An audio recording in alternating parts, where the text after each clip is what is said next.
পাখির হাটে এসে আমার সাথে এমনটা হবে আমি কল্পনাও করিনি। আজকে পুরো দিনটাই খারাপ গেল। সম্পূর্ণ ভিডিওটি আশা করি মনোযোগ সহকারে দেখবেন। হ্যালো এভরিওয়ান, আসসালামু আলাইকুম। সবাই কেমন আছেন? আল্লাহর রহমতে আমরাও অনেক ভালো আছি। আজকে সর্বপ্রথম চলে আসছি পাখির হাটে, মিরপুর 1 নম্বরে। তো এখানে মূলত আমি এসেছিলাম পাখির খাঁচা কেনার জন্য, বাট আমি যে প্রকারের খাঁচা খুঁজতেছিলাম সেটা একদমই পাচ্ছি না।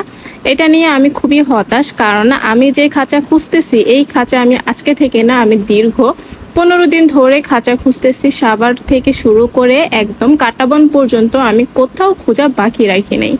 এখন আপনারাই বলেন যে এই টাইপের খাঁচা বা এই এরকম সাইজের ছোট সাইজের খাঁচা আমি কোথায় গেলে পাবো? অবশ্যই কমেন্ট করে জানাবেন, কারণ আমার এই খাঁচা খুবই খুবই খুবই দরকার। যদিও আমি আপাতত প্রয়োজন মেটানোর জন্য একটা নিয়েছি, বাট আমার ওই খাঁচাটা খুবই দরকার। আজকে মিরপুর হাটে এসে আমি পুরাই হতাশ, কারণ আজকে হাটে এত পরিমাণ মানুষ। এর আগেও আমি 2-3 বার হাটে এসেছি, বাট এত মানুষ দেখি নাই। আমাদের বাইক দিয়ে চলতে খুবই কষ্ট হয়ে যাচ্ছিল, তাই মেহেকের আব্বুকে এক কর্নার করে রেখে, মানে ওর বাইকটাকে এক সাইডে পার্কিং করে দেন আমরা খাঁচা খুঁজতেছিলাম, মানে খাঁচার দোকান খুঁজতেছিলাম। এদিক ওদিক কোথাও পাইতেছি না। খাঁচার দোকান অনেক আছে ভাই, কিন্তু আমি যে টাইপের খাঁচা খুঁজতেছি সেই খাঁচাগুলাই কোথাও পাইতেছি না। এটা নিয়ে আমি তো খুবই হতাশ। তার মধ্যে আজকে মানুষের জন্য একদমই হাঁটা যাচ্ছে না। আমি বুঝি না এত মানুষের মধ্যে মানুষ হাঁটে কিভাবে আর কেনাকাটা করে কিভাবে।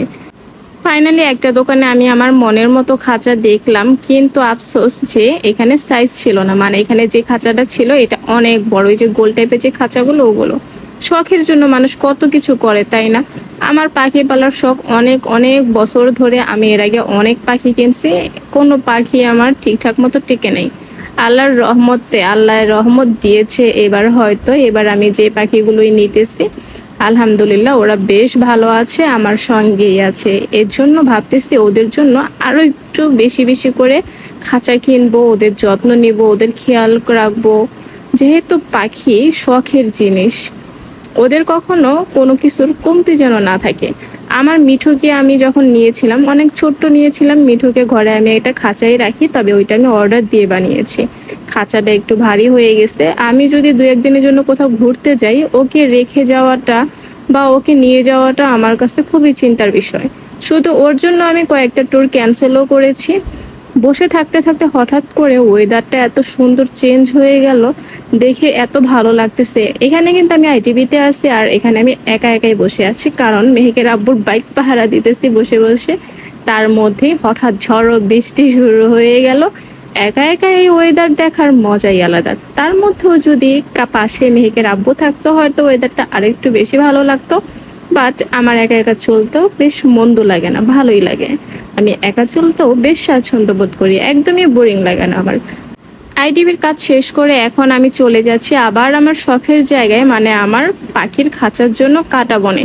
আমি এই প্রথম কাটাবনে যাব, তাই আমি একদমই রাস্তাঘাট চিনি না, তবে মেহেকের আব্বু সবই চিনি। আমার কাছে মনে হচ্ছিল অনেক দূর, তারপরও আমার প্রিয় জিনিসগুলোর জন্য এতটুকু কষ্ট তো করাই যায়, তাই না? বৃষ্টিতে ভিজে ভিজে যাচ্ছি খাঁচা কেনার জন্য। তারপর যদি সেই খাঁচা আমি না পাই, তাহলে সেখানে তার থেকে বড় কষ্টের আর কি হতে পারে বলেন?